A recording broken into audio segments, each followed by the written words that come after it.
Welcome to a conference championship week. Salute Your Sports show. So much crazy games this past weekend. A lot more coming up in the AFC and NFC championships. It's the whole gang this week. I'm Kamenenchev with Tom Castleman and Drew Brackett making his return to the show. All of us had winning weeks on our betting locks of the week too last week. It's going to be a fun show. Looking forward to it, guys. Absolutely. We'll also be touching a little bit on baseball, even though there's a lockout. Still of the Hall of Fame to discuss. Looks like there could be some people who may deserve to get in who won't be for some reason or another. We'll be able to discuss that as well. But after a pretty tame wildcard weekend, excited to talk about the divisional round as well, which was quite entertaining for every single game. Yeah, the NFL kickers, well worth it this weekend as they saved the day in multiple games. And obviously, we had the Bengals upsetting the Titans on a game-winning field goal. Robbie Gould hit a field goal for the 49ers on the final play as they beat the Packers at Lambeau. The Rams held on to beat the Bucs. And then, of course, the Chiefs win in overtime against the Bills, in which there was 200 points scored in the last 2 minutes of that game. Common, what were your impressions of the wild week of the NFL playoffs? Yeah, you pretty much hit on a lot of it, the little short intro, but it was awesome that all four games were decided on a last second play. We had 3 walk-off kicks to win the game. We had walk-off winners by Robbie Gould with the Niners. The Bengals got a walk-off kick. And then obviously the biggest game was the Chiefs-Bengals. The Rams had a game-winning kick too, but that game ended in overtime with the game-winning touchdown. Mahomes to Kelce, the greatest duo, quarterback to tight end in NFL history. I know we'll hit on all these games. I know you guys will hit on a few of them. I'm just going to start with the biggest one. We'll talk a lot more about this game in a little bit, but what an incredible game. 26-21 Chiefs with 2 minutes to go in the game. It was 26-21 with 2 minutes to go in the game. And from there on, it was wildness. 4th and 13 from the Chiefs 27. Josh Allen throws a 27-yard touchdown pass to Gabriel Davis. Then a crazy 2-point play to Diggs. It's 33-29 Bills. Then Tyreek Hill, 64-yard touchdown on a slant over the middle. Cheetah with the speed. 33-29 Chiefs with 1:02 to go. Bills didn't get a touchdown with 13 seconds left. Allen to Davis for 19 yards. 36-33 Bills. Mahomes just needed 13 seconds. Mahomes to Hill, Mahomes to Kelce. They get in field goal range starting from their own 25-yard line in 13 seconds. Then Butker gets the game-tying kick. Then it's Mahomes to Kelce for the walk-off touchdown in overtime. Chiefs getting the coin toss. Even as a Chiefs fan, I'll be honest, if the Bills had won the coin toss, they would have won the game. That's basically what that game was like.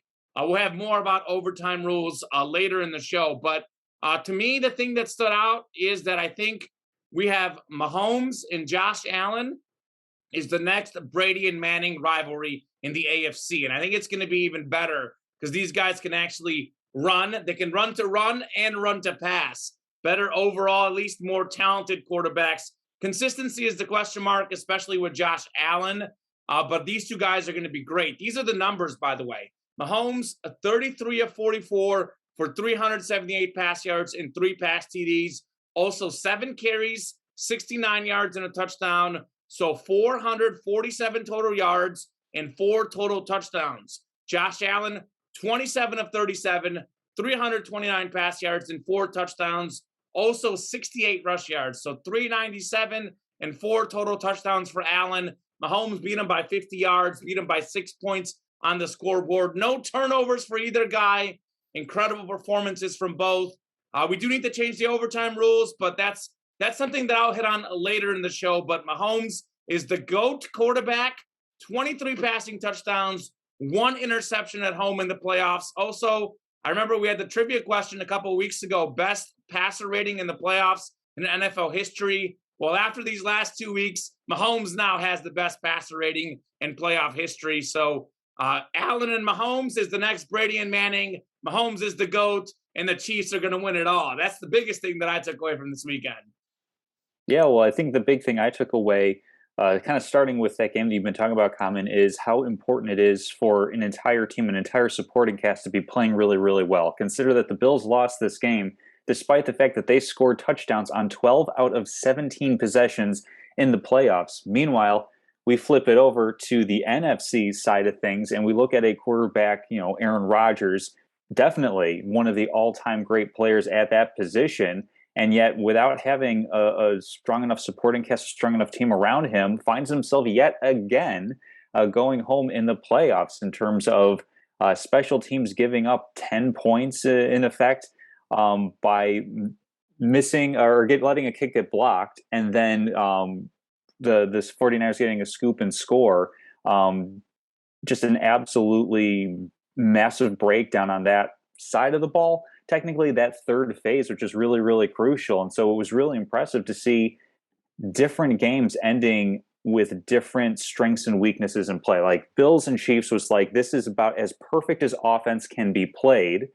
And it also kind of illustrated, there are a lot of times where the Bills pass rush just was a half second, just a hair slow to getting Patrick Mahomes. And we saw in the first drive, where he runs for a touchdown. He picked up, I think, like 49 yards on that drive.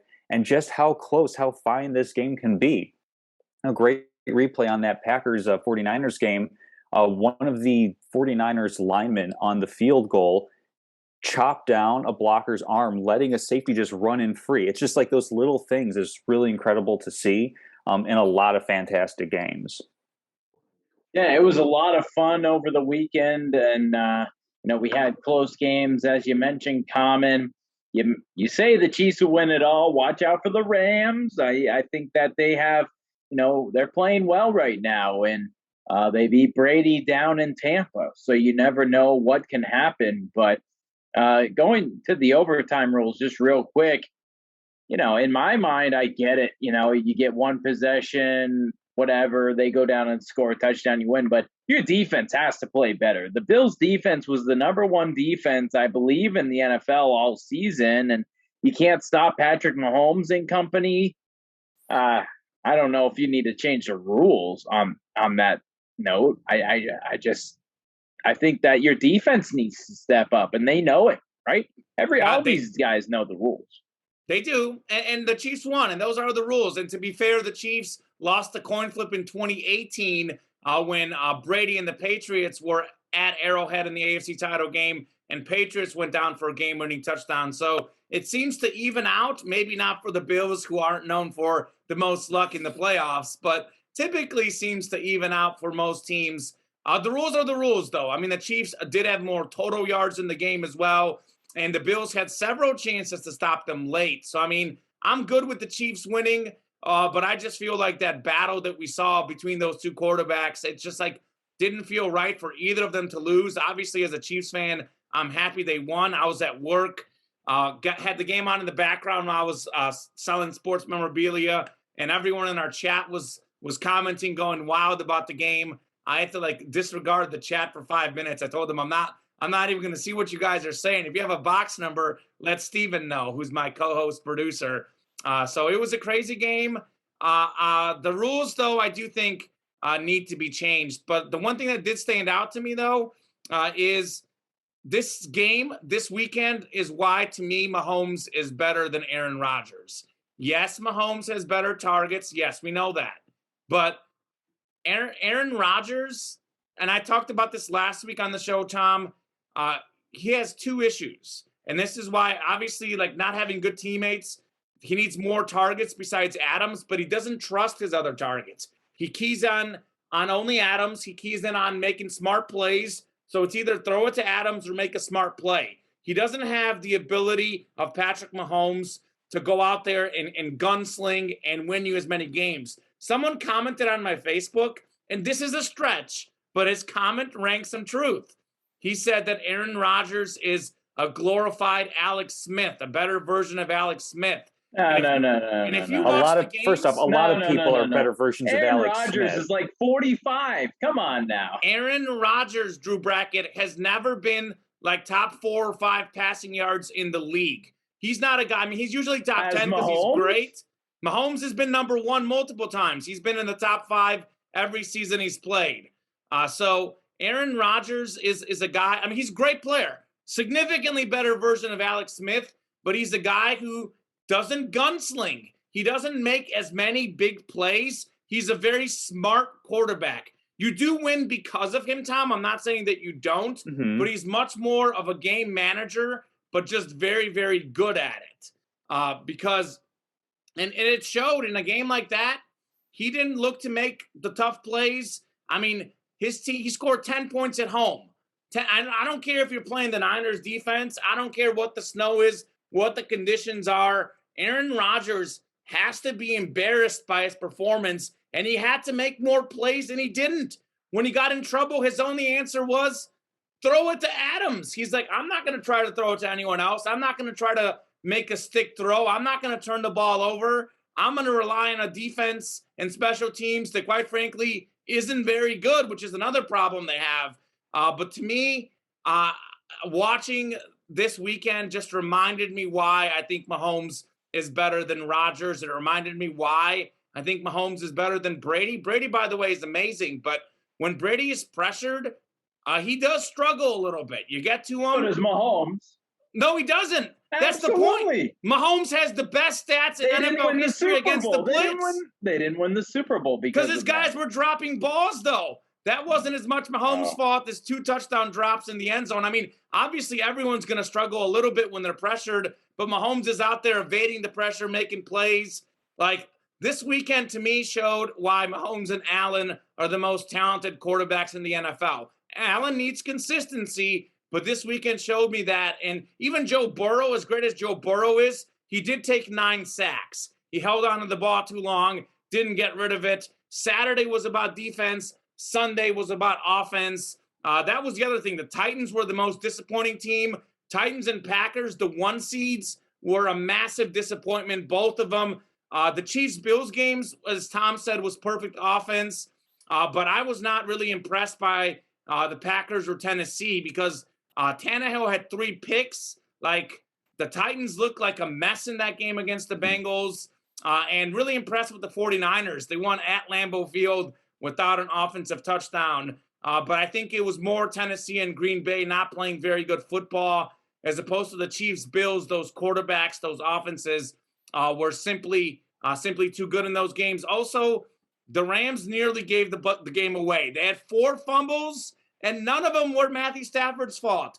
Matthew Stafford had well over 300 yards, 3 total touchdowns. I've questioned Stafford myself. Stafford has been unbelievable in the playoffs. Behind Mahomes and Allen, he's been the 3rd best quarterback in the playoffs, if not the 2nd best. He's been balling.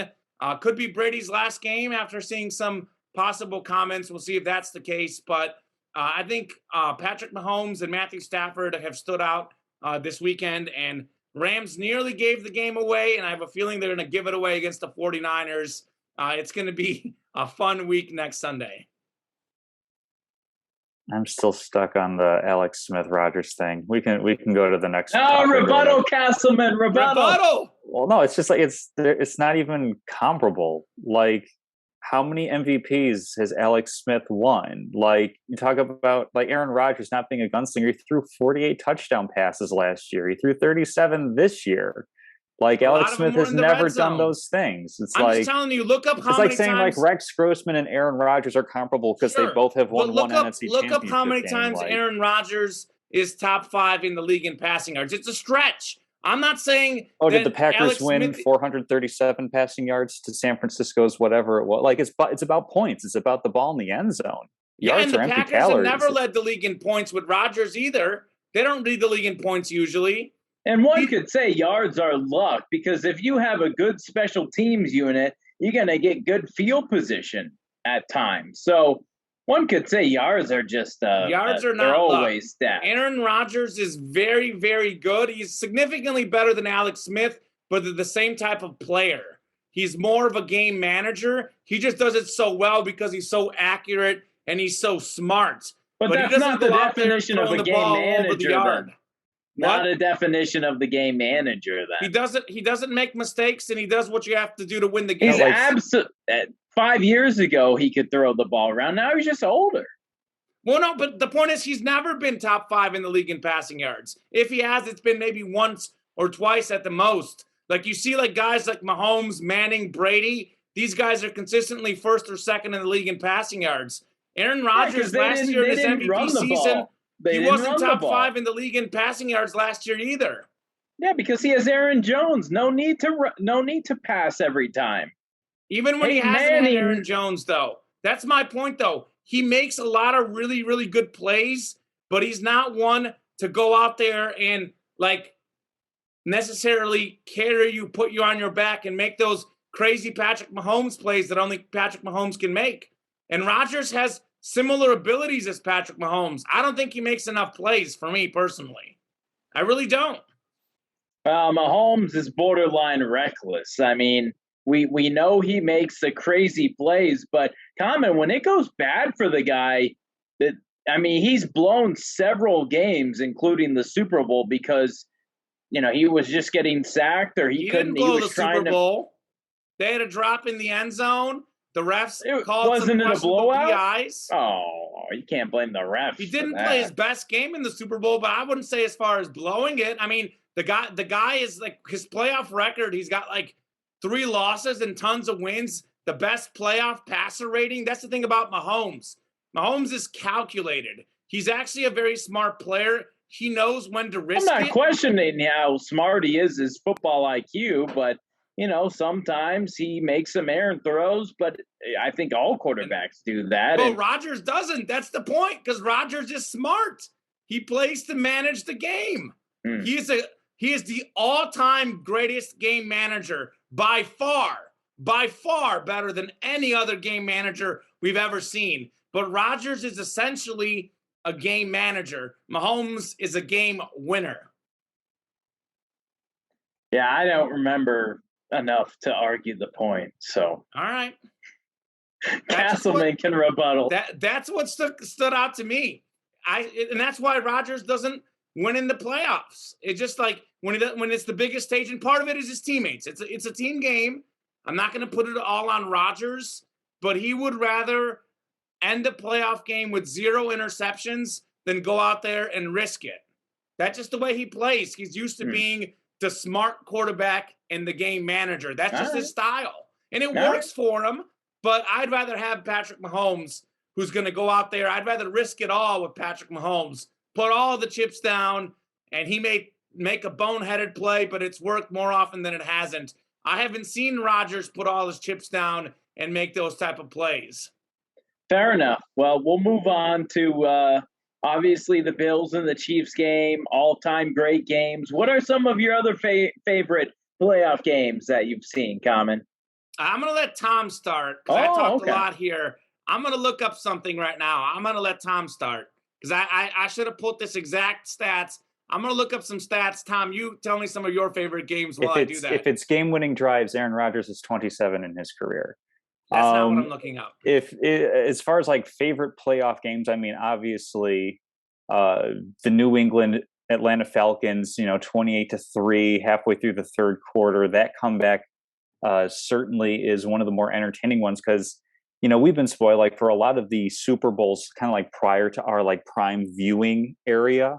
Or era rather, a lot of those are blowouts. If you look at some like the 49ers Bengals type of thing, not very many close games. And we kind of thought, I think that like, at least I thought at the time, like, oh, this is going to be kind of a boring one, but I'll just stick around because it's the Super Bowl. What am I going to do? Turn it off?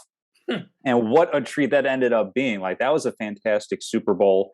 I really enjoyed how the Bears Super Bowl started against the Colts, with Devin Hester returning the kick. Future Hall of Famer Devin Hester returning a kick for a touchdown was just unbelievable. And then, just kind of watching that slip away over the course of a few hours definitely ruined many an evening here in Chicago. And of course, I'd be remiss if I don't mention the absolute back and forth ground and pound game that was Rams Patriots, with the Patriots eking out a different kind of exciting game of who's actually going to be able to crack the goal line, because both teams are playing so well as far as like an overall game. I mean, Bills Chiefs was fantastic, but by the end of the game, how many just wide open passes were there? Because the defenses were absolutely gassed. It was definitely entertaining, to be sure, but I definitely think that for the first 3 quarters or so, I mean, heck, the first 58 minutes of the game, pretty even going back and forth. The last 2 minutes, it felt like defense was just trying to get on the field, let alone do anything. So lots of different entertaining games and lots of different entertaining ways. But those are just a couple of my favorite games, most notably Super Bowl games, because those are the ones we remember most. We remember the banners, the champions, those who hoist that trophy at the end of the season. Yeah, Yeah. I think you mentioned that 28-3 Patriots game. That was an absolutely wild comeback for the Patriots. I'd say that multiple games involving the Patriots were great Super Bowls. I think the Philly special, the Sure. Eagles had that big, wild, high-scoring game. I actually think the Seahawks game was pretty cool, too. The touchdown in the end zone, looking for the game-winning touchdown and the pick by Malcolm Butler. I've got a few other games written down for myself. I like the AFC title game in 2006. The Colts were down 21-6 at halftime. Ended up beating the Patriots 38-34 there at the end. A crazy game. Santonio Holmes got a late touchdown to beat the Cardinals in the Super Bowl. I think the Rams stopping the Titans on the 1-yard line. The first Super Bowl I watched was really good. A few classic games I didn't watch, but the drive for John Elway against the Browns, the catch for the 49ers and Dwight Clark. I mean, those were all really, really good games. This was the best playoff game I've ever seen, though, without question, because those games didn't have the final 2 minutes where we had, 3-4 scoring plays in the final 2 minutes.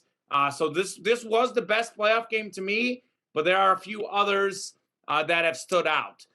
To answer the question about statistics that I looked up, guys, so Aaron Rodgers has been top 5 in the league in passing yards 4 times, but he's been 4th 3 of them and 5th 1 of them. So he's never been top 3 in the league in passing yards. To answer your question, Drew, Patrick Mahomes was 2nd in 2018, and he was 2019. He was hurt for some of the season.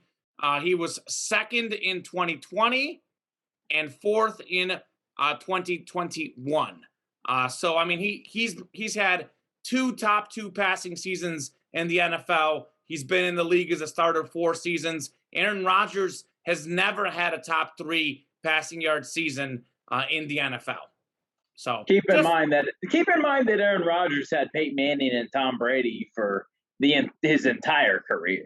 Sure, but I mean, it doesn't matter. He was never top 2. You get those 2 guys, he still couldn't finish ahead of some of the other guys. So I'm just saying, he's great. He's a great player, but he's just not one to make those risks, which you need to sometimes. Sometimes you need to make the risk. That's part of being a great player, taking the risks. I'd rather go with the guy who's going to risk it all than someone who's not. Because to win the Super Bowl, you got to take some risks. If you're that's just the impression I get from having watched Rodgers and just from having watched Mahomes. That to me is the biggest difference. Obviously, I'd say if you play on a team that is just an incredible team, I think they're both equally suited, if not Rodgers being the better player. But if you play on most teams, I would want Patrick Mahomes because I trust him more to make the crazy plays.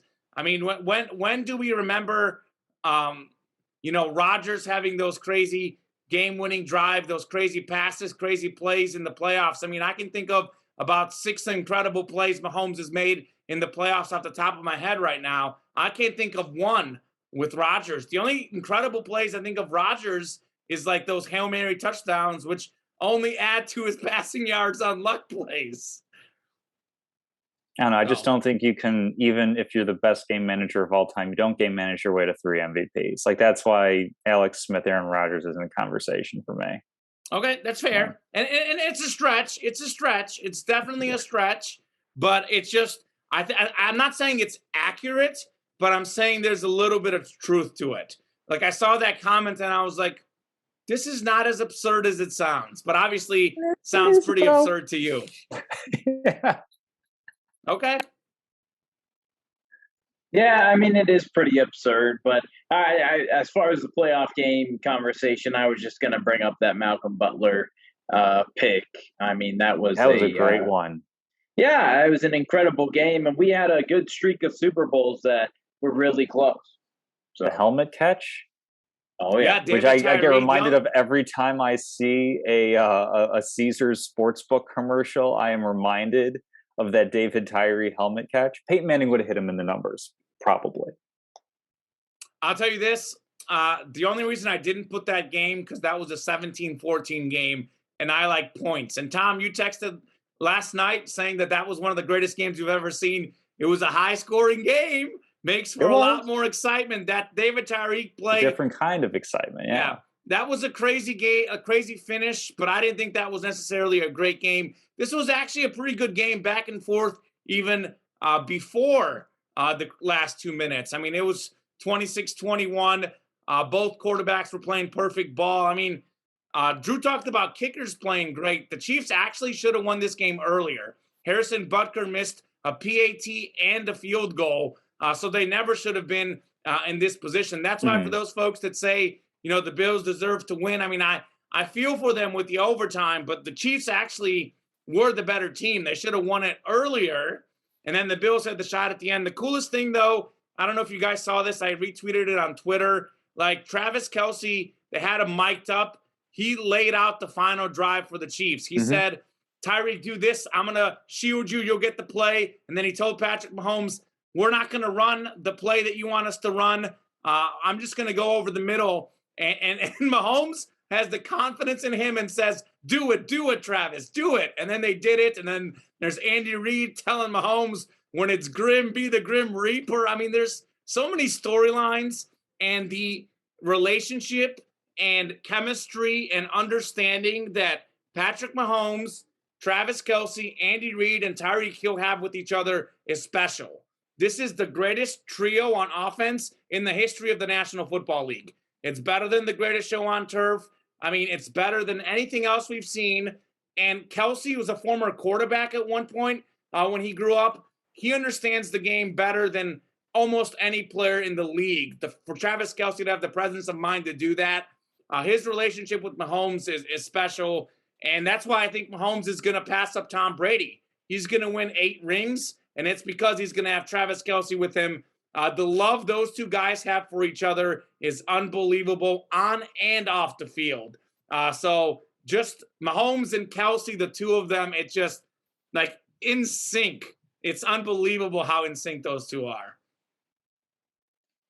Well, there you go. Well, we'll move on to this upcoming Sunday AFC or I guess we're starting with the NFC. Rams, let's start with Niners. NFC. Who you like? Yeah, I thought the NFC one is more interesting just because I think it's a toss-up, and I know you guys are going to go Rams, so let's have a little debate. I'm going 49ers in this game. I think the 49ers are the better team here. They match up better. They have 6 straight wins against the Rams. The last 3 seasons, they beat them all 3 times. So as these rosters are constructed, every time we've seen them go up against each other, it's been all 49ers. They won 31-10 earlier this year, 27-24 last game of the season to make the playoffs. They rallied from behind. I mean, 49ers have an unbelievable defense. 3rd in total defense this season, despite some injuries, but they have Nick Bosa. They got Fred Warner, an excellent linebacker. They've got a great secondary. They have no weaknesses in that defense. They allowed 17 points to the Cowboys, 10 points to the Packers, 2 of the best offenses in the league. Incredible overall team. They can run the ball with Elijah Mitchell. Deebo Samuel's running the ball. Robbie Gould has made every career postseason kick in his career. Keep that in mind if it's a close game. Robbie Gould is very, very clutch. 49ers have a great special teams. They blocked that punt. And, I mean, here's the deal. The 49ers beat the Cowboys, and they beat the Packers. These were Jimmy Garoppolo's stats. In those 2 games, he combined for 303 passing yards, 2 interceptions, and no touchdowns. So they're out there beating the Cowboys. They're out there beating the Packers with horrendous quarterback play. And Jimmy G's a good quarterback. He's been off his game. I think Jimmy G's going to step up this game. Jimmy G has torched the Rams this year. Like, he's made them look like a JV team out there. So I think the 49ers are genuinely a better team. I think they win this game 52 out of 100 times on a neutral field just because I think they're just a little bit better, and I think they match up a little bit better. And Stafford has played as good as he possibly can. In his 2 games, he's over 600 total yards, 6 total touchdowns, no turnovers. I think Matthew Stafford is due for some turnovers. I think the 49ers defense will be opportunistic. And I think that Jimmy G is going to shine. And it's going to be very interesting what happens in San Francisco because he gets them to another Super Bowl. They'll have some decisions to make there with Trey Lance and Jimmy Garoppolo. And they've won despite him, Tom. But I think this game they're going to win because of him. I think Jimmy G is going to have a big game. It's going to be nice weather. Deebo Samuel, an absolute warrior, was playing hurt last week. He's going to ice up everything, get the blood off the hands. It's going to be Jimmy G to Deebo Samuel and George Kittle all day long, and it's going to be Matthew Stafford throwing to the 49ers. I think San Francisco wins this game. It's considered an upset, but I don't even think it's an upset given how much they've owned the Rams in recent seasons. Yeah, the Rams are definitely going to have to overcome a divisional opponent that, as you mentioned, Common has had their number. I think that they're definitely more than capable of doing it. One thing to keep an eye on is left tackle Trent Williams' health for the 49ers. He is their best offensive lineman. And as we saw the Rams do against Tampa Bay, they're able to move Aaron Donald pretty much like the best down lineman in the NFL. At this point, at least, they're able to move him up and down the line, even though nominally he's a defensive tackle. He can come off the edge as well. And that's going to be key because we've seen a number of times where Jimmy Garoppolo is, or I'd say like a good quarterback, like right in the middle of the pack type of thing.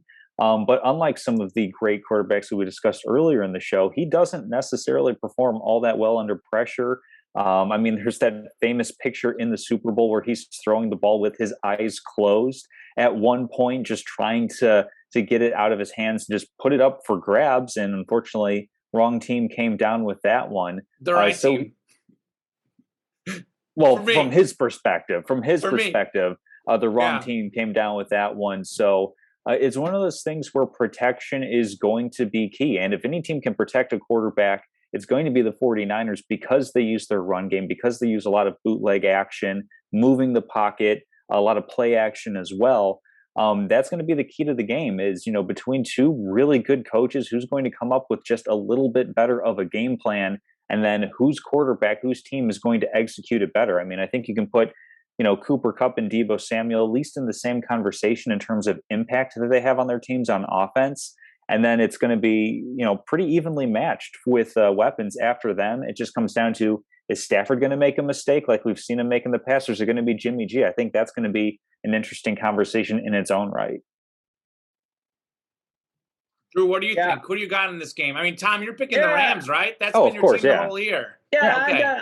I got the Rams by 2. I think the 49ers cover in this game, but I do think the Rams win outright. It'll be a close game. So give me the Rams.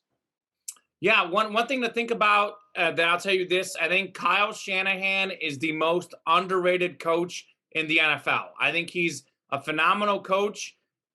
And I think, he gets blamed for that 28-3 comeback when he was the OC for the Falcons. That wasn't all his fault. And he may have made a couple questionable calls, but he's been so good as a coach. And it's crazy because Sean McVay is an excellent coach too, Tom. But I dare say that Shanahan has the edge in this game. I mean, he's just he's got a very clear game plan. And he's just it's impressed me what they've done with Deebo Samuel because Deebo Samuel is a receiver. He was a kick returner, punt returner in college. They're using him as a running back right now. They've got 2 running backs, and Deebo Samuel has been unstoppable out of the backfield. I mean, he is a weapon that is really hard, and the Rams have had a lot of issues with him in particular. So I think what Kyle Shanahan and company have done with Deebo Samuel has been revolutionary. And I think Cooper Kupp is phenomenal. But I agree with you, Tom. I think right now those are the 2 best receivers in the game. I think Tyreek Hill, Devontae Adams are up there, Justin Jefferson, Jamar Chase. All those guys are great. But if I had to pick the 2 best overall, most talented receivers, when you factor in route running, when you factor in everything they do, and keep this in mind, Deebo Samuel dropped back to return a punt against the Packers. Look for him to do that in this game. They're going to try to use Deebo Samuel as a returner, which he did a lot in college. Covered his games against Mizzou. Barry Odom, Mizzou's head coach, who's a defensive coordinator, back then was praising Deebo on tape and the challenge that he really made out there. So I think that the 49ers defense is actually better. If you look at the stats, the Rams were not top 10 in scoring defense this year. They've got big-time players, Donald Ramsey, but their defense as a whole this season was not as good. I like San Francisco's defense better. I certainly think the Rams could win. It could go either way, but it's been an year of upsets. And, there's got to be one upset in the conference championship games. And, I'm not going to pick the Chiefs to lose. So I got to go with the Niners here. I'm wearing my Chiefs red, my Niners red. Let's go. Yeah, I mean, all right. We'll move on to the next game. Chiefs, Bengals, common. You have the Chiefs by 1 million. Tom, what do you got? I like the Chiefs a little bit better as well, just because we did see the Bengals beat the Chiefs in the regular season, but look at the game that it took to do so. Jamar Chase was at 266 yards, 3 touchdowns, and securing me 1 fantasy football championship. I must say I am very fortunate for that one. It's going to be difficult to duplicate that sort of effort again. Obviously, Bengals are fairly well equipped to do so, but we've seen them play close games against the Raiders and the Titans, who, quite frankly, aren't in the same echelon, in the same conversation as far as just pure talent level that the Chiefs have. And even, had the Bills won the game, I'd be saying the same things, where the Bengals currently are just like a half peg below, because the biggest difference is the defenses. I mean, the Bengals offense is really good. You could argue that, while it's third to the Chiefs and the Bills, it definitely merits being in the conversation based on the level of talent that they have. But as far as defenses go, Chiefs defense is a bit better. Bills defense is much better. So I think that's where it's going to come down. Another big issue is going to be offensive line play. Joe Burrow won, the Bengals won despite Joe Burrow being sacked 9 times. I think the only other time somebody got sacked that many times and won a game, I want to say it may have been Brady or something like it was something crazy. Maybe it was Donovan McNabb, I think, in an NFC championship game. I forget the stat exactly. Point is, it's very difficult to take that much pressure, to have that many negative plays and still come out and win a game. You can't have that sort of game against the Chiefs. And with Chris Jones on the front, Frank Clark, Chiefs are going to be able to get enough pressure, I think, to keep the Bengals behind the sticks enough that while they might be able to put up yards and points, Chiefs will feel pretty well in hand for this one, I think. I'm going to surprise you, Drew, here. I'm going to say it's going to be a close game. Wow. I know you think I'm going Chiefs by 1 million.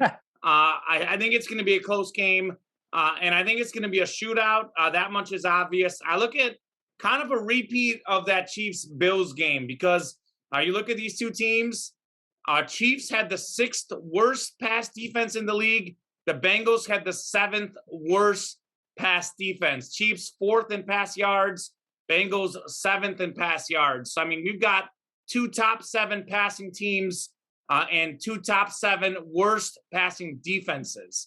So I think, and especially if you take a look into what we've seen in down the stretch with how Burrow passed the ball, how Mahomes is throwing the ball all over the yard in the playoffs. Mahomes, by the way, you better believe that he saves his best for the end. He reminds me of Michael Jordan, when Michael Jordan used to take a lot of outside jumpers in the 3rd quarter so he's ready. Mahomes didn't run hardly at all this season. I don't know how much you guys track the statistics or how many games you saw, but Mahomes just did not want to run the ball in the regular season just because I feel like he didn't want to get hurt and he didn't want to get tired and, wanted to have that weapon available for himself in the playoffs. So, obviously he was trying, but it felt like he was holding a little something back in the regular season. Not going to be holding back anything at this point. But I do think it's going to be a close game because I think the Bengals have great players. It's not just Jamar Chase and Joe Burrow. They've got T. Higgins. They've got Boyd. Their tight end is also very good. I probably going to mispronounce his name, so I won't bother. But Joe Mixon in the backfield. CJ Uzama? Uzama, that's it. Uzama. Yeah. I like that. CJ Uzama. Not that hard. For some reason, I thought it was harder in my head. But not, and he had a big game against the Titans, by the way. Titans tried to take away Jamar Chase. Uzama had a big game. So I think it's going to be a close game.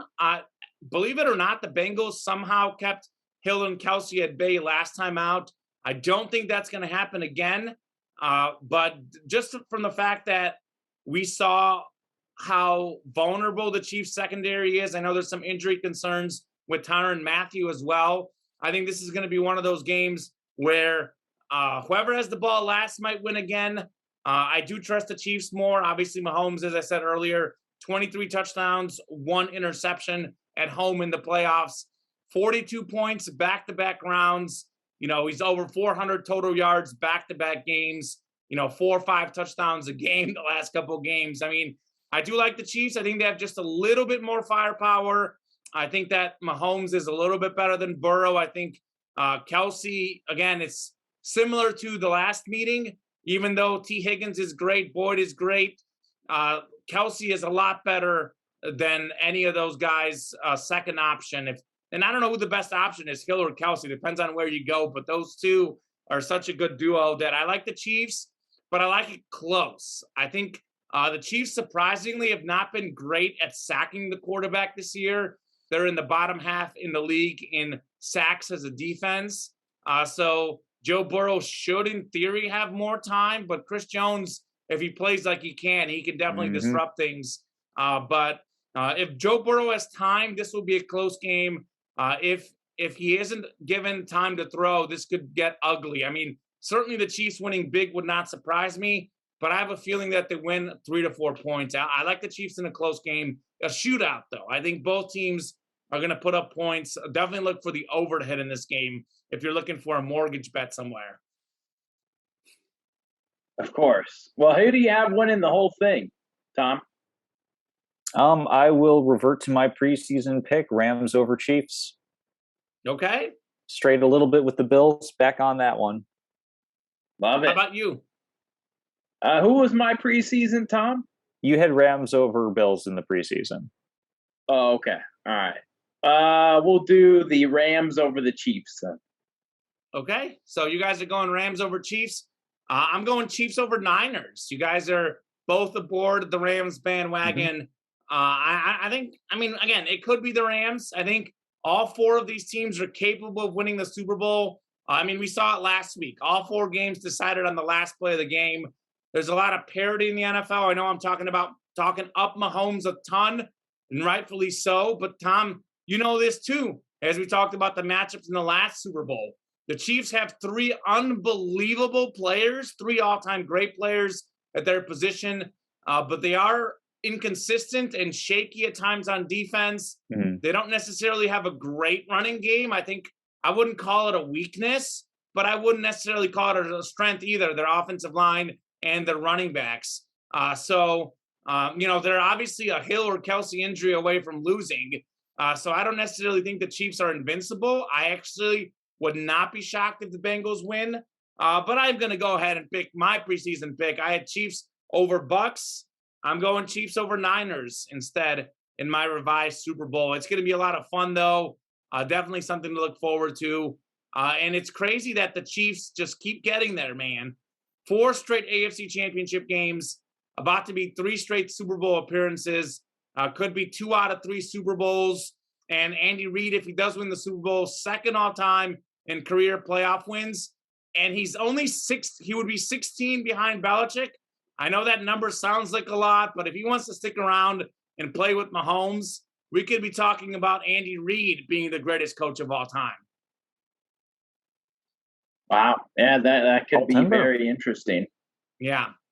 And the guy who couldn't win the big game, who lost all those NFC title games, finally got to the Super Bowl and lost.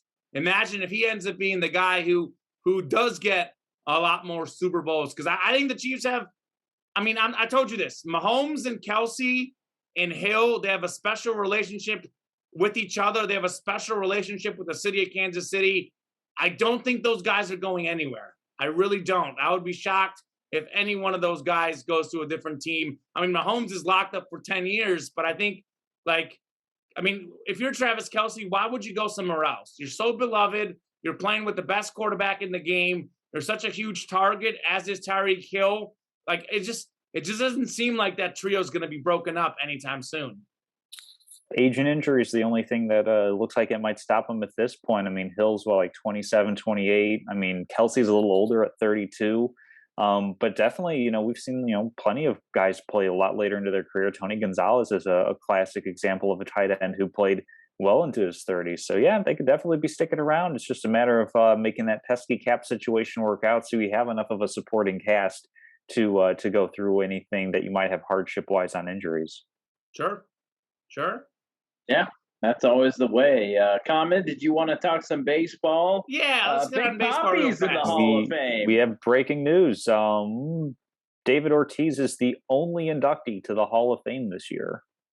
Okay, so Barry Bonds, Roger Clemens, most notably, but also Curt Schilling and Sammy Sosa. I know Schilling, I don't remember if he actually got linked to steroids, but he's been linked to off the field problems. Yes. But I want to talk more about the steroid guys in particular. Obviously, I love stats. There's no point to list them because Barry Bonds, we know, had the most home runs ever and is probably statistically, if we factor in defense and, running and fielding and home runs and average, I mean, he's statistically, with the exception of maybe Babe Ruth, who played, years ago, he is the greatest or second greatest player statistically of all time, probably the greatest, Barry Bonds, at least as far as a hitter. And Roger Clemens is probably top 5 pitcher all time statistically, especially considering that, obviously some of those guys back in the day, there was less runs scored. And, in the modern era, Roger Clemens is as dominant as we've seen for as many years in different teams, different leagues that he did it with. Mm-hmm. So the only question mark with those guys is, can you let them in with the steroids? This was their 10th and final year as far as the writers. They can go to special committees and get in later. But do you guys think they should have gotten in? And what percentage did they hit? Because I think it's 75% you need. Tom, what percentage did you find? Let's see. The article I have pulled up doesn't actually list what the percentages are. I don't know if they've released all of the ballots. They have. Oh, they have? Okay. You have, Drew? It's on MLB Network. I just missed it. It's like a scroll. I missed it. Okay, well, I'll try and look it up right now. But I mean, what do you guys think about who deserves it and who doesn't? I mean, for me, Clemens, Bonds, Sosa all definitely deserve to be in the Hall of Fame, if for a couple different reasons. I mean, so go ahead, Drew. Hold on. Bonds had 66%, Clemens 65%, Schilling 58%, Sosa 18%. 18 for Slavin Sammy. See, I don't get that. So I mean, I know the steroids is a big part of the conversation, but first off, what is the point of the Hall of Fame? In essence, it's a museum, and museums are meant to tell the story of a particular subject. You can't really tell the story of baseball without Roger Clemens, who won, I believe, an MVP award as well as multiple Cy Youngs. Barry Bonds, who I think has more MVP awards than anybody, maybe. I might have that wrong, but definitely, home run leader all time. Sammy Sosa hit more than 500 home runs, more than 600 home runs. Or no, maybe it's just more than 500. I'm getting him mixed up with a couple other guys. But you can't really tell the story. I mean, the summer of '98, McGwire and Slammin' Sammy. I mean, that home run race. I found a tweet from a long time ago. I don't know if you guys know who Howard Bryant is, but he has a list. My favorite steroid era facts. Can never decide which one is best. Barry Bonds hit his 500th and 600th home runs in consecutive years. Sammy Sosa is the only man in history to hit 60 home runs three times. 3 times. But did not win the home run title in any of those seasons. So every single year that he hit 60 home runs, there's at least one other player who hit more. And then Sosa in 1995, 36 home runs, 34 stolen bases. Just 6 years later in 2001, 64 home runs, no stolen bases. So for on the one hand, it's you can't really tell the story of baseball without these guys. And on the other, Bud Selig was the commissioner over the steroid era. Multiple managers, including Tony La Russa, who, was the manager for Mark McGwire. Multiple managers in the steroid era are in the Hall of Fame. So why are writers choosing to let in some people connected to the Hall of Fame, but not others? Why is it okay for owners, for managers, for commissioners to get in, but players not? Including David Ortiz, who is linked to PEDs, but the key difference, he was nice about it. And I think that's just kind of like a bald-faced hypocritical thing on part of the MLB Writers Association, where they have this, they get to arbitrate who makes it into enshrinement and who doesn't. I'm fairly confident the player committees, veteran committees, years down the line are going to get these guys into the Hall of Fame, because those are made up of guys who actually played the game and not just wrote about it.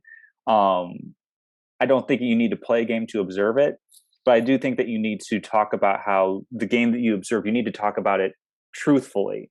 And the truthful fact is that these guys had a big impact on the game, were massive for the popularity of the game, and definitely deserve to be in the Hall of Fame. Yeah, a couple of points. One of them I was also going to hit on, and the other you actually made me think of things differently. Real quickly though, Sosa 609 home runs. Okay, Tom. so he did clear it, yeah. So we did hear. I thought it was over 600. I was like, what? He definitely was over 600. So he was over 600 on Sammy Sosa. The David Ortiz point is a very interesting one. Because Ortiz, from what I understand, I watched SportsCenter this morning, he was linked to a steroid that at the time was not illegal, and he like admitted it, and the commissioner basically, they kind of swept it under the rug. And I think a lot of people don't even realize that Ortiz was linked to steroids. So, which by the way, some of the steroids that Mark McGwire had used earlier in his career, some of those were legal at the time as well. So where is the line of what was legal, what wasn't legal? But the one point that you brought up that I thought was great, something I had never once thought about in my life. So it was an enlightening point, Tom. Wow. One of the most enlightening moments I've had in sports discussions was you let the managers in and the owners. You can talk all this about this man getting in for that, but I mean, like, I know La Russa, like, did La Russa win? Was McGwire on both of La Russa's rings? I think maybe not in the last ring. I think he won with the A's, maybe. I don't know for sure, but like won a lot of baseball games because of Mark McGwire. Exactly, yes. So it's like, if we're gonna punish McGwire, let's just say, well, hey, not to mention Canseco, who was on the A's in La Russa's early years. It's like, well, La Russa's profiting off these guys. He's in the Hall of Fame. So I just thought that was a very interesting point. I kind of agree with it. Just something I had never thought about before. But I think those guys, they deserve to be in with an asterisk. I mean, you put it in the plaque, like known steroid user. But especially like in Barry Bonds' case, like Barry Bonds, even before he used steroids, was a Hall of Fame player. Obviously, he was a great average hitter. Like Sammy Sosa is another example, like where maybe the steroids helped him more. Sosa wasn't necessarily a great fielder, wasn't necessarily a great average hitter. So they clearly helped his game, but the steroids don't make you hit the ball over the fence. Like they help you, but they don't like make your swing better. Not to mention that there were so many guys in that era that used steroids. Like so many guys used steroids in that era. So it's like, it's hard to know who used it, who didn't. But that was a thing of that era. So it's like, I got to put them in. I think those guys are so dominant and so great. I would put them in with an asterisk. I think Sammy Sosa is borderline because I'm not convinced if he would have had a Hall of Fame worthy career if he didn't use the steroids. But with Bonds and Clemens specifically, they got to be in. And to be clear, they're really close. It's 75% needed. We have more than 60% voting them in. So it's not one of those things where they're not even close. So I would put those guys, I would put them in. I really would. Yeah, it's an interesting discussion. And, I agree that I would put them in as well. We're new and modern, unlike these old school baseball writers. Well, the thing to also keep in mind is that, like steroids are certainly the most popular or the most top of mind performance enhancing drug that has been used in baseball history. But greenies go back to the 50s, maybe the 40s. Amphetamine use, which basically doesn't necessarily like make you stronger or anything like that, but it gives you a boost in endurance so you can actually play more games. I mean, how many Hall of Famers are on amphetamines that we don't necessarily wag a finger at because it's like, oh, you took something that like made you more able to play more games in a season, achieve more stats over time, that sort of thing. Not to mention all the pitchers that are using all like now they're trying to outlaw like the pine tar, all like the sticky tack, whatever all those substances are. I mean, a lot of those guys like probably would have been fine without them, but let's go back and look at how many pitchers that are in the Hall of Fame are known for using those substances. I mean, absolutely. That's a problem in baseball. I mean, that is a problem across sports, but especially in baseball, track and field, and cycling. Those sports are known for the most abuse of such substances. But I mean, we can retroactively go kick out, I bet you, a handful of Hall of Fame pitchers that have used a lot of stuff that maybe isn't legal today. We check them at the mound now today. Back then, you could do whatever you wanted. So let's go back and kick those guys out. I mean, if we can retroactively remove records and whatever, why don't we go back and kick out every known cheater? We might as well. Yeah. And while we're at it, let's let Pete Rose in. I mean, it's ridiculous. He bet on baseball after his playing career. We're not asking to induct him as a Hall of Fame manager. I mean, the Baseball Hall of Fame is all sorts of whack. Those guys need to get their heads checked. Yeah, I mean, I'm sure they'll be inducting Pete Rose as soon as those DraftKings slips clear for the MLB. As far as they will. You bet. And he's gonna be the MLB voice of DraftKings. You bet. FanDuel, DraftKings, sign him up. Pete Rose. It wouldn't surprise me at all if he were inducted posthumously, which I think is really sad that, you know, like Ron Santo, for example, the longtime Chicago Cub inducted to the Hall of Fame posthumously. It's just like, what is that? Like, give these guys let their him roses. in while he's alive. Let him in now.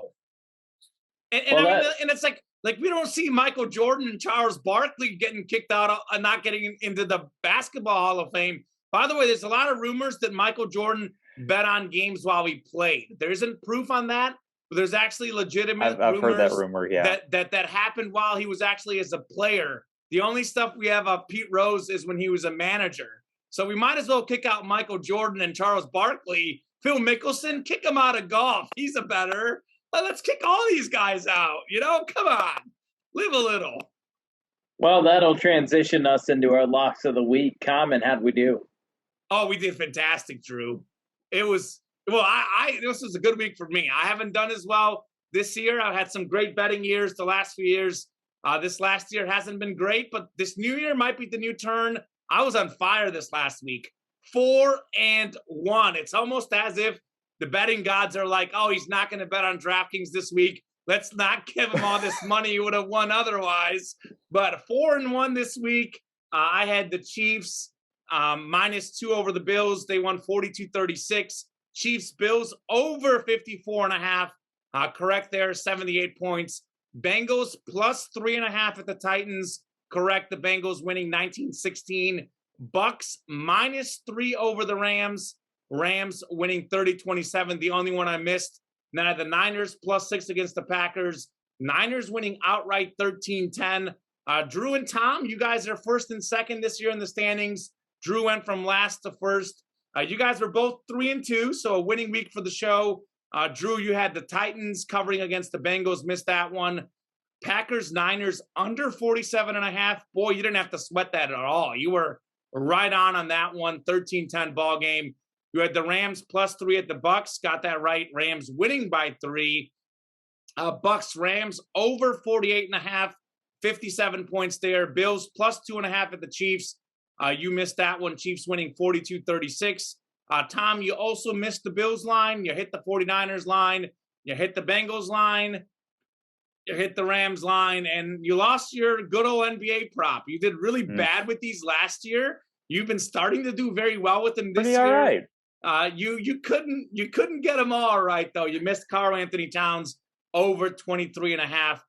20 points for Karl Anthony Towns. By the way, if you want to know how crazy betting has been this year, I looked up ESPN's top 2 wagering show. ESPN does a wagering show, and the guys that are the main hosts.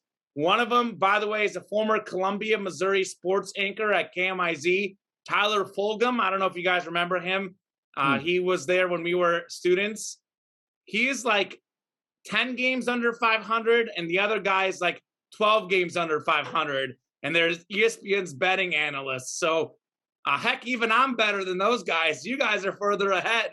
So ESPN needs to call us up. But that speaks to how crazy the NFL has been this season. A whole bunch of upsets. But maybe things are finally starting to come together, at least on our show. What do you guys have for this week? You want to go first, or you want me to go first? You got it. Okay, so I will go with, first off, Common mentioned mortgages. I won't be putting up quite as much on this one. I'll put a couple Monopoly dollars on it. Bengals Chiefs over 54.5 for the total. Within that one, I will kind of do a little bit of a double dip. Give me Bengals going over 23.5 points as a team. Joe Burrow. Do I want to go over 290.5 passing yards with him? Yes. I think I will.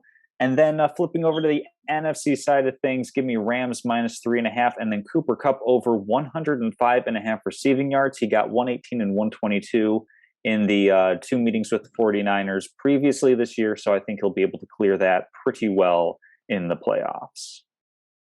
Drew, I like all your picks, by the way, Tom, except for that 49ers line. I don't imagine, think the Rams will cover, but I think we got a 4-1 week coming your way. Drew, what do you got?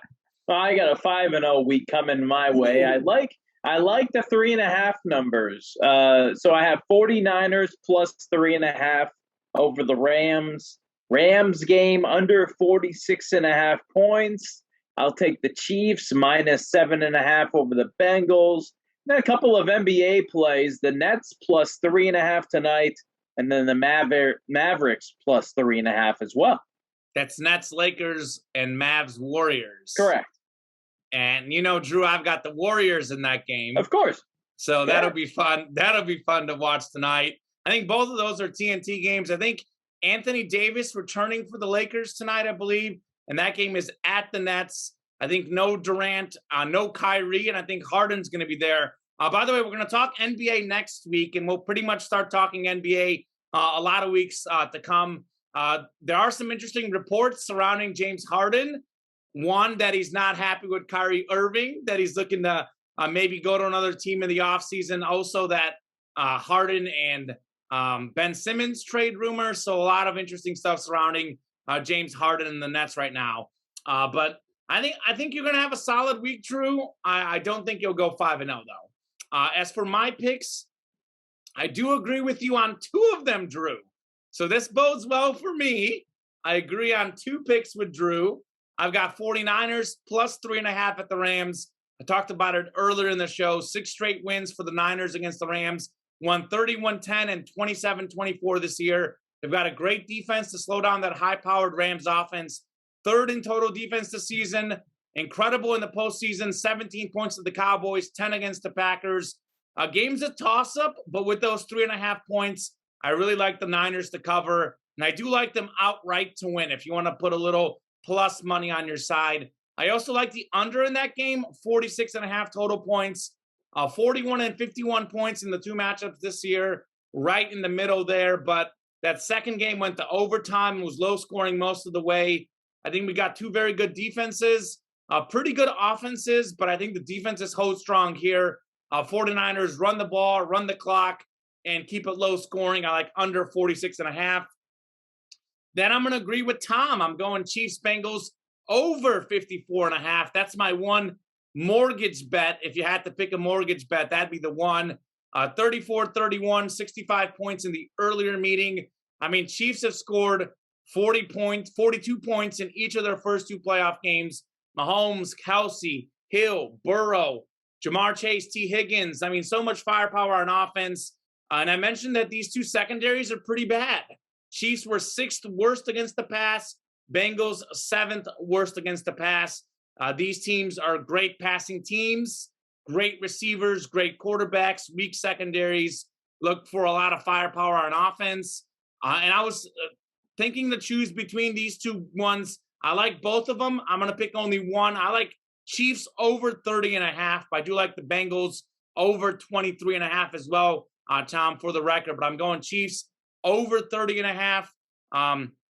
I again, 42 points in their last 2 playoff games. Look for a shootout. Chiefs should score more than 30 points, no problem. And then I'm going to surprise you guys. I'm going to go Bengals plus 7.5 at the Chiefs. I think I'm agreeing with Drew on 3 picks here, which is unprecedented, but probably good for me given how well Drew's picks have been this year. Bengals won by 3 earlier this season. Yes, it took a monster game from Jamar Chase, but I think he's going to have another monster game. I think the Bengals keep it close. The Chiefs have had some blowout wins, but they've had a lot of close games this year. A lot of close games in the NFL this year, period. I expect both conference games to be close. Chiefs will win, but Bengals cover 7.5. No, it makes me think we should, with all the crossover picks, we should maybe try getting some golf in here or something like that. I don't know. I know, right? Maybe we can pool our money and bet our life savings all together and win a massive pot somewhere. You have fun with that. Yeah, you have fun with that. I'm just kidding, guys. We won't do that. We'll bet pennies. We have trivia next. Yeah, I got a good trivia question for you guys. This is in honor of the Chiefs, who are looking to make their 3rd straight Super Bowl appearance. Only 3 teams have ever made 3 straight Super Bowls. Name them. Mm-hmm. Name the teams and the years. You guys might be able to get this. So one is the Philadelphia Eagles. Nope. 3 straight Super Bowls. Oh, he didn't win 3 straight. Right. Not conference, and that's not win 3. It's to play in 3 straight Super Bowls. It's not conference title games. You're thinking Bills? of conference title games. Drew, what did you say? Bills. Can you get the years? 92, 93, 94. I think you missed, you're thinking an year and a half. I think it was 90 through 93, but it might have been 91 through 94 that the actual Super Bowls games were played themselves. So you're correct. You're just all right. You're just a year or 2 ahead. So Bills of the early 90s, yes. Mm-hmm. They played in 4, actually. 4 straight. Patriots? What years? 07, 08, 09? No. 02, 03, 04? Wrong. Castleman? I'm not good with the years. Yeah, no, the years is tripping me up as well. Somewhere, no, not necessarily in the teens. I was going to go with, I think, didn't the Raiders at one point, the 70s play? I'll go Steelers. Steelers played in 3 out of 4. 2, and then they missed 1, and they played again. The Raiders also played in 2 in a row at one point, Tom, but not 3. Cowboys several times played in 2 in a row, but not 3. Cowboys, I think on 2 different occasions, played 3 out of 4, but not the Cowboys, if you guys were going to guess that. I'm going to say the Niners. No, also another team that has done 2 in a row, but never 3. By the way, I'll give it to you. Patriots 2017 through 2019. Wow. Which is surprising. It was when they beat the Seahawks, lost to the Eagles, beat the Rams. And it was, I think it was 2016 to 2018 seasons, 27 through 2019 is when the Super Bowls themselves were played. It's not the Broncos because they played in 2? 2 with Elway, back-to-back winners, did not do 3. So you've got 2 of them in the Bills and Patriots. The Bills did it in the early 90s. It's a team before we were born, before the Packers. 90s. Not the Packers. The Packers won the first 2 Super Bowls, but they did not play in the 3rd Super Bowl. Washington, in the late 80s, Joe Gibbs coaching them? No? Washington, I think, is another example where they might have had 2 in a row, but not 3. Let's see, I know Giants have had multiple Super Bowl wins. Did they play 3 in a row? Never 3 in a row. Oilers? No. I don't think the Oilers have Dolphins. The Dolphins in the 70s. Yes, Tom. I always forget about those. Good job. Don 71, Shula, 72, yeah. 73. Don Shula, Mercury Morris, Larry Tsonka, Bob Greasy. Yep. They Very went nice. 2-1 in the Super Bowl. They won 2. I think they lost 1. And then they obviously had that undefeated season during one of those Super Bowl runs. The only team to win every regular season game and every playoff game. Of course, back in the 12-0 season, they were 12-0 in the regular season, less games played, but nonetheless, pop the champagne. That's what the Dolphins do every time someone loses a game. Had to wait quite a while to pop the champagne with the Patriots in 07 losing their first game in the Super Bowl itself. Don't know, especially now in a 17-game season and with all the parity we see in the NFL. I mean, if there's one team that'll do it, it's the Chiefs. But even them to go undefeated a whole season with all these extra games we're getting in the playoffs, this extra game in the regular season, all this advanced scouting and such. And obviously with how great the Chiefs are, they're going to be getting the worst pick in the draft every year or close to it. So I don't think we're going to see a team go undefeated in our lifetime, if ever, in the National Football League. It's possible, but I think it's going to be hard. I mean, it's going to happen at some point, but probably not in our lifetime. Yeah, increasingly unlikely. Quick topical trivia question for you guys. What was the last year where the playoffs didn't have Tom Brady, Aaron Rodgers, or Bill Belichick in the championship round? Okay, this was 2001. No, more recent than that. Oh, I saw this on SportsCenter. 04. Getting warmer. Oh, it was 18 years, I think. So 03. No, it was the 2009 season, 2010 postseason is the last time the championship round did not have Tom Brady, Aaron Rodgers, or Bill Belichick. Okay. Was that the year after the Patriots undefeated season? That was 06, 07, I think it was. Okay, so I don't think so. I think that might have been the year that where Tom Brady had the ACL injury or something along those lines, and like Matt Castle took over, and like they still went to the playoffs, but they didn't go to the didn't go to the playoffs. It was the year after they went undefeated. They went 10-6. They pulled the Chicago Bears, where they went 10-6 and missed the playoffs. But that might have been an year before that you're listing. I'm not sure, but they definitely went. That could have been the year that Bart Scott had his famous speech where he said, "Can't wait." Yep. And the Jets upset the Patriots. That might have been the year that happened. With Mark Sanchez, by the way. Pre-butt fumble era. Pre-butt fumble, I think. Of course. I can't believe ESPN retired the butt fumble. That was one of the worst decisions ESPN has ever made. What do you mean retired it? Like they just don't air it anymore? They don't air it anymore. I mean, that's fine. It's comical, but I want more butt fumble. Goodness. What do you have for statements and salutes? You don't have trivia for us, Drew?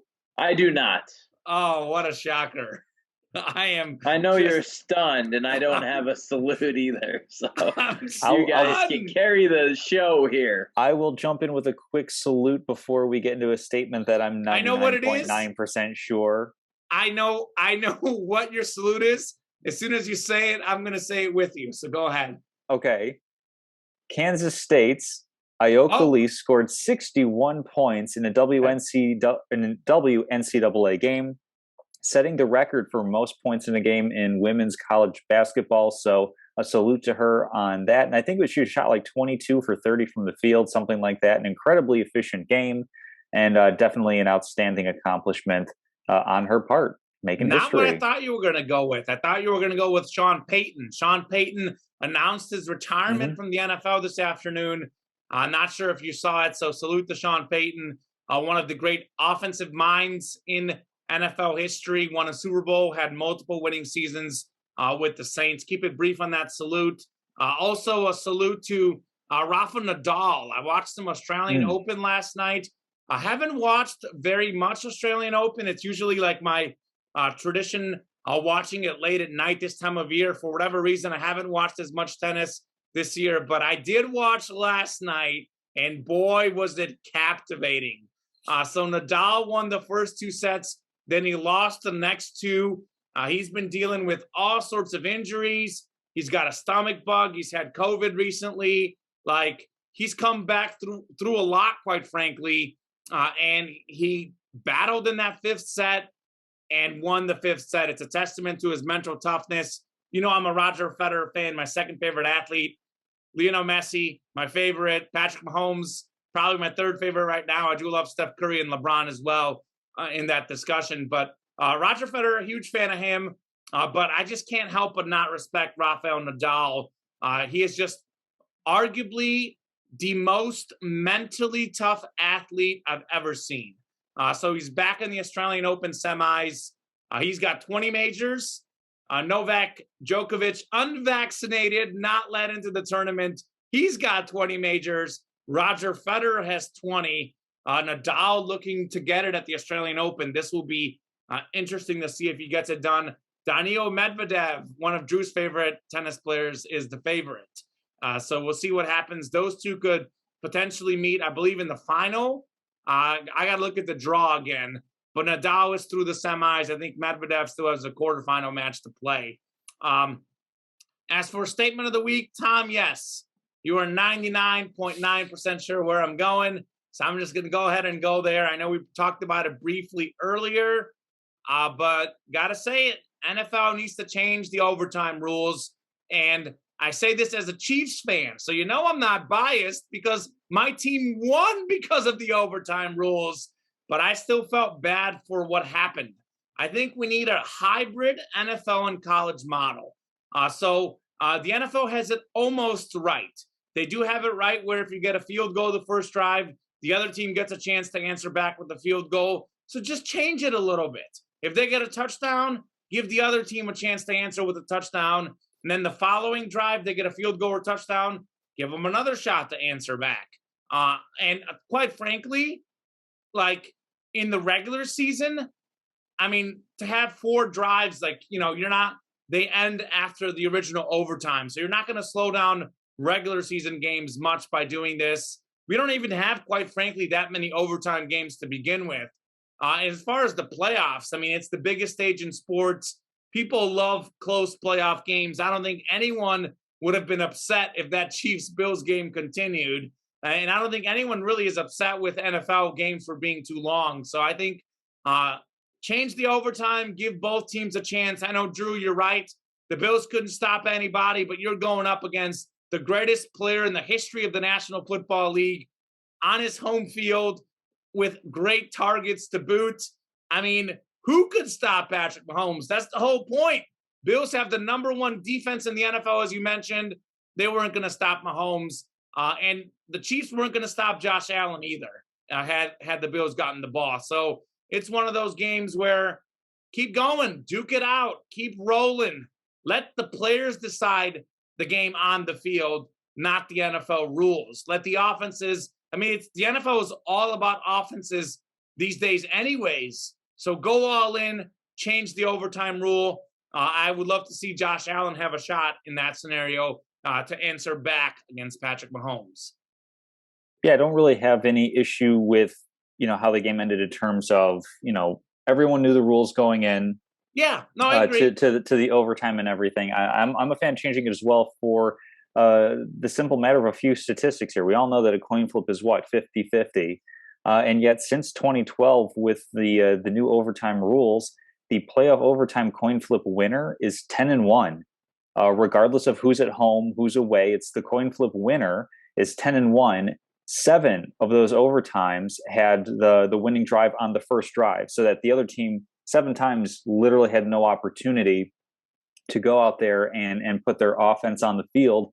If we go back to when the NFL changed the overtime rule to make it more than just a field goal to win as far as the first score goes, back in 2010, the coin flip winner is 86, 65, and 10 in the regular season, and that has 34 opening drive touchdowns where the other team doesn't have an opportunity to respond. So just like on that face, a coin flip, which is supposed to be a sign of impartiality in terms of a sign of fairness, it inherently slants toward whoever ends up getting the call right or being on the benefiting side of that call.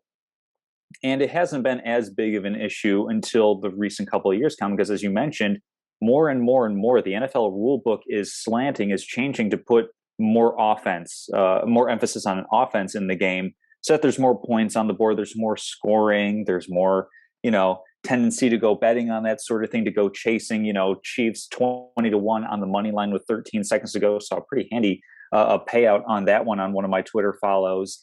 So unbalancing the rule book and then giving somebody an advantage where if you score a touchdown first after your defense has been tired after an entire game, I think it does call for a little bit of balance and changing. You guys know I'm Mr. Rulebook. I'm Mr. Let's idealize pie in the sky type of thing. So there's a couple different solutions that I've seen. One, I think the Ravens proposed this either this season or right before last season, and it's called spot and choose. So basically what happens is you have the two teams, facing off at the 50-yard line. One team gets to choose where the ball is on the field, and then the other team gets to choose, do we want to take the ball on offense or do we want to play defense?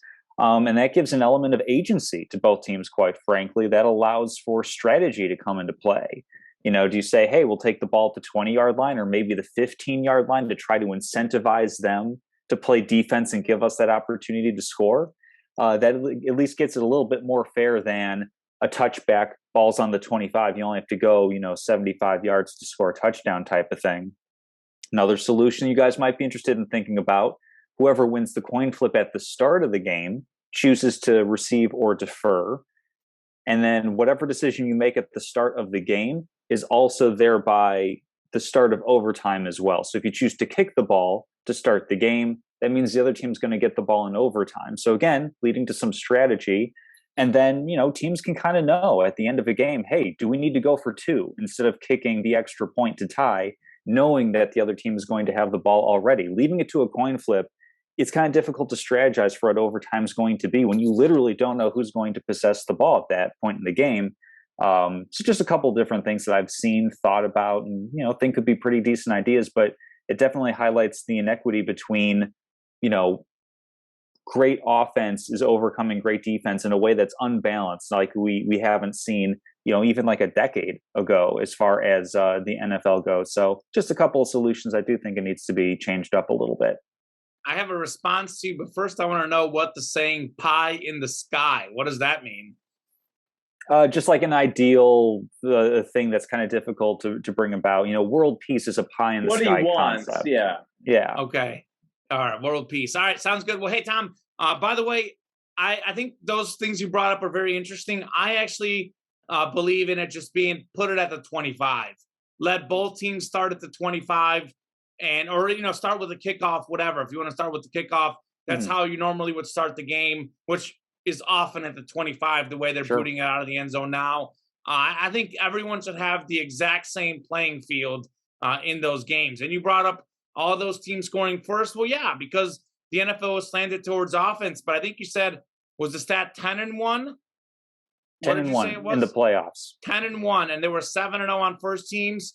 I know it's a small sample size, but also 3-1 in general. Because you think about this, like, how rarely do you go 3 and out? I mean, like, even if you start with the ball and don't score, in theory, you move the ball 15, 20 yards, you're pinning the other team back inside their own goal line. So that, in theory, gives you the field position battle as well. The one loss, I believe it came on the Saints and the Rams. I want to say Drew Brees actually throwing an interception on that opening drive. That's the one loss, is that the defense got a turnover or a takeaway at that point.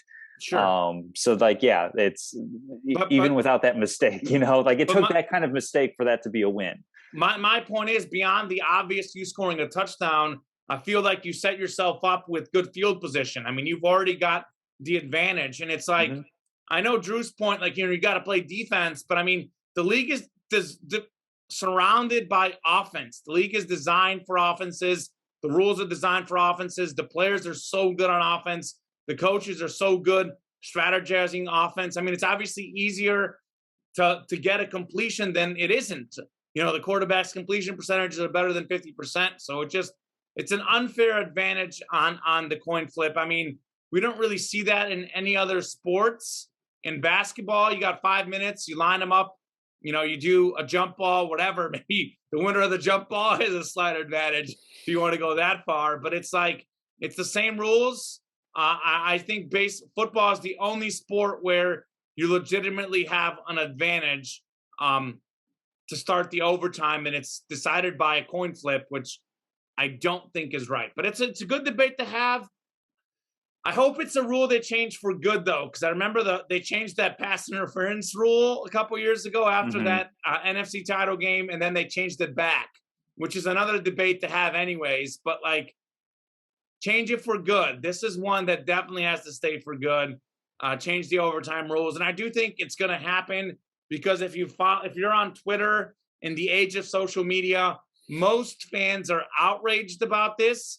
And this is something that you can quantify and see people's reactions to something like this. And, the NFL, I think, needs to make that change. We'll see. We'll see what happens. But definitely looking forward to a fun week next week, recapping the title games. And then the week after, we're going to do more of an in-depth Super Bowl special show where we'll break down defense, offense, special teams, coaching, etc.